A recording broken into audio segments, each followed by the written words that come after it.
प्राकृतिक खूबियों और सुंदरता से भरा बाल्टिक सागर ये उत्तरी यूरोप में पर्यटन की सबसे लोकप्रिय जगहों में से एक है।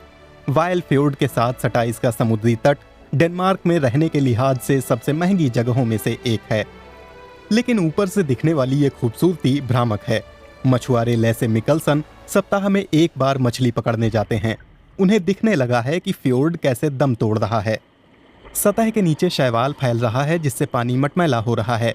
वहीं मछलियों और पानी के भीतर अन्य पौधों को जरूरी रोशनी और ऑक्सीजन नहीं मिल रही है। वैज्ञानिकों के वीडियो दिखाते हैं कि कैसे फ्योर्ड के तल में जीवन लगभग खत्म हो गया है। वही पानी जिसमें कभी कॉड, फ्लाउंडर और लंप फिश मछलियों की भरमार थी। मिकलसन बताते हैं कि यह जगह मछुआरों के लिए स्वर्ग हुआ करती थी, लेकिन अब यहाँ मछलियां बची ही नहीं हैं। वो 5 दशक से समुद्र में नाव ले जा रहे हैं। मिकलसन को उम्मीद थी कि वो रिटायरमेंट के बाद भी मछलियां पकड़ते रहेंगे ताकि उन्हें सिर्फ पेंशन के भरोसे न रहना पड़े, लेकिन अब नाव लेकर इतनी जद्दोजहद का कोई फायदा ही नहीं होता। इससे मुझे गुस्सा और निराशा दोनों होती हैं कि कोई भी असल में कुछ नहीं कर रहा। ऐसा लगता है जैसे जिन लोगों को कदम उठाने चाहिए थे वे बस किसी और पर दोष मढ़ने की कोशिश कर रहे हैं। मिकलसन को लगता है कि गलती डेनमार्क के किसानों की है। इस छोटे से देश की आबादी महज 60 लाख है, लेकिन गायों और सुअरों की तादाद इससे दोगुनी है। इसके अलावा कई किसान अपने खेतों में उर्वरक डालते हैं जो अंततः समुद्र में चले जाते हैं। क्रिश्चियन मिल्सन के खेत फ्योर्ड से कुछ ही किलोमीटर दूर हैं। वो बताते हैं कि अब वो खेतों में न्यूनतम नाइट्रेट ही डालते हैं। वो सैटेलाइट तस्वीरों से आकलन करते हैं कि किन खेतों में उर्वरकों की जरूरत है और किन में नहीं, पर उनका मानना है कि उर्वरकों का इस्तेमाल पूरी तरह बंद करना तो नामुमकिन है। मेरे ख्याल से ये अच्छी बात है कि हमने नाइट्रोजन का इस्तेमाल घटाया है। मेरे हिसाब से हम न्यूनतम सीमा पर हैं जो बतौर किसान हम स्वीकार कर सकते हैं।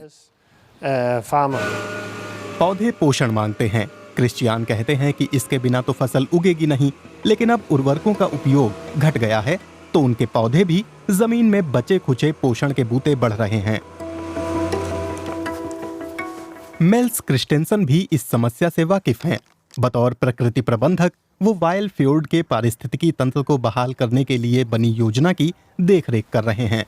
उन्हें बुरे हालात का बखूबी अंदाजा है। इस पड़ाव पर हम ये तथ्य जानते हैं कि वायल फ्योर्ड में होने वाले उत्सर्जन का 80% खेती से आता है। 10% हिस्सेदारी शहरों के गंदे पानी की है और शायद 10% के लिए मछली पालन जिम्मेदार है। लेकिन ये रेंज हमें बताती है कि कहाँ ध्यान देने की जरूरत है।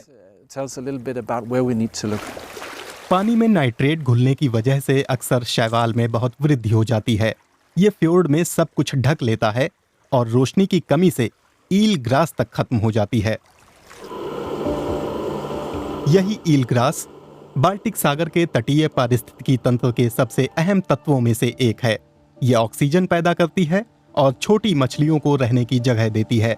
इसीलिए क्रिस्टेंसन और नगरपालिका की उनकी टीम वायल फ्योर्ड के तल में नई ईल ग्रास बो रहे हैं। लेकिन बहाली की योजना बड़ी जटिल है। कृत्रिम चट्टाने और मसल फार्म बनाए जा रहे हैं। ये नीले मसल गंदा पानी साफ करते हैं जिससे रोशनी और गहराई तक पहुंच पाती है। इससे ईल ग्रास लौट सकती है। इससे ऑक्सीजन बनने लगेगी। लेकिन जब बहुत सारे पोषक तत्व समुद्र में फिर से बहाल किए जाते हैं तो शैवाल भी दोबारा बढ़ने लगते हैं। इससे ये नाजुक संतुलन बिगड़ जाता है और क्रिस्टेंसन की चिंता बस वायल फ्योर्ड तक सीमित नहीं है। हम नाजुक मोड़ पर पहुंच गए हैं।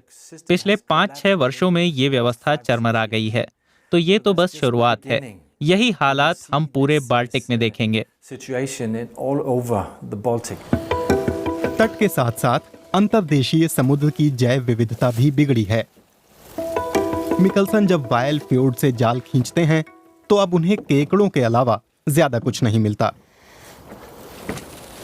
केकड़ों का कोई प्राकृतिक दुश्मन है नहीं, तो ये खुद दिक्कत बन गए हैं। ये ईल ग्रास को खत्म कर रहे हैं, मसल खा रहे हैं और छोटी मछलियों को मार रहे हैं।